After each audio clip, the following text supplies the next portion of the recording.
नमस्कार, आप देख रहे हैं नई आवाज न्यूज चैनल। मैं हूं आपके साथ अंशु शर्मा। खबरों की शुरुआत करते हैं। केंद्रीय बजट 2025 को लेकर विशेषज्ञों द्वारा विभिन्न राय प्रकट की जा रही है। नई आवाज के आर्थिक मामलों के विशेषज्ञ किशन भावनानी एडवोकेट भी केंद्रीय बजट पर अपनी राय प्रस्तुत कर रहे हैं, जो कि दर्शकों के लिए यहां पेश की जा रही है। टीवी चैनल के सभी दर्शकों को मेरा प्रणाम वंदन। साथियों, मैं एडवोकेट किशन सन्मुखदास भावनानी, गोंदिया, महाराष्ट्र। जैसा कि हमने देखे साथियों, 1 फरवरी 2025 को माननीय निर्मला सीतारमण ने बजट पेश किया।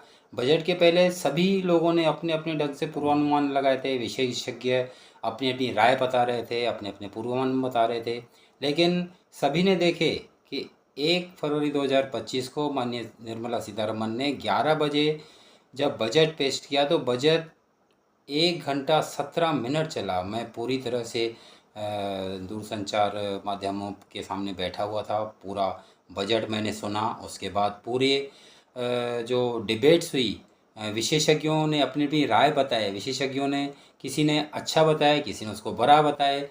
विपक्ष ने तो पहले ही कह दिया था कि यह टैक्स टेररिज्म ख़त्म होना चाहिए, इत्यादि सब बातें मैंने सुना ध्यान से।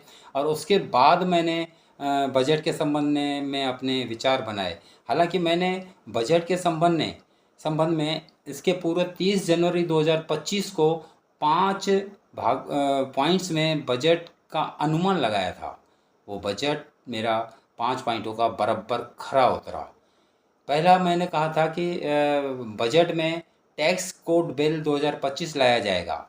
साथियों, निर्मला सीतारमण ने घोषणा की कि 1 हफ्ते के अंदर नया टैक्स बिल लाया जाएगा, यानी इनकम टैक्स एक्ट 1961 को समाप्त किया जाएगा और नया टैक्स कोड बिल 2025 लाया जाएगा। हालांकि यह बिल बहुत पहले से आने वाला था, कांग्रेस के ज़माने में ही आने वाला था, फिर 2014 में आने वाला था, नहीं आया। फिर 2017 में जीएसटी आया, उसके कारण नहीं आया।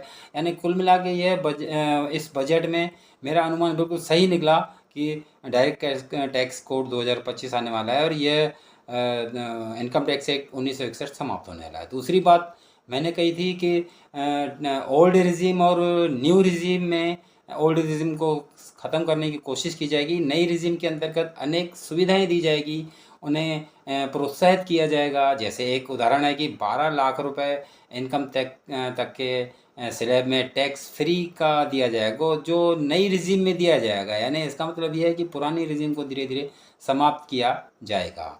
तीसरा मैंने कहा था कि जीडीपी बढ़ाई जाएगी, लोगों की जेब में पैसे डाले जाएंगे। यह सटीक ऐसा ही हुआ कि विद्यार्थियों, युवाओं, किसानों, व्यापारियों, सबके लिए कुछ न कुछ दिया गया है। खास करके अपन देखेंगे मध्यम वर्गीयों की बल्ले बल्ले हो गई है, उनके लिए बहुत कुछ दिया गया है। यानी लोगों के जेब में पैसे डालने की कोशिश की गई है ताकि वे खर्चा करेंगे और जीडीपी बढ़ेगी। यानी मेरा यह तीसरा अनुमान भी पूर्ण हुआ कि जीडीपी बढ़ाने के लिए कुछ योजनाएं की जाएगी। चौथा मैंने कहा था कि इंफ्रास्ट्रक्चर के ऊपर बहुत खर्चा किया जाएगा। हमने देखे कि इंफ्रास्ट्रक्चर में एलोकेशन बढ़ाए गए हैं, उन्हें तरह तरह के स्कीमें लाई गई है। यानी पैसे को खर्चा किया जाएगा। जैसे इंफ्रास्ट्रक्चर बढ़ेगा तो उसमें रोज़गार बढ़ेगा, उसमें लोगों को काम करने का मौका मिलेगा, उनको पैसे मिलेंगे तो लोग खर्चा करेंगे तो सीधा जीडीपी बढ़ेगा। यानी इसका मतलब यह है कि विज़न 2047 को पूरी तरह से ध्यान में रखा गया है। मेरा ऐसा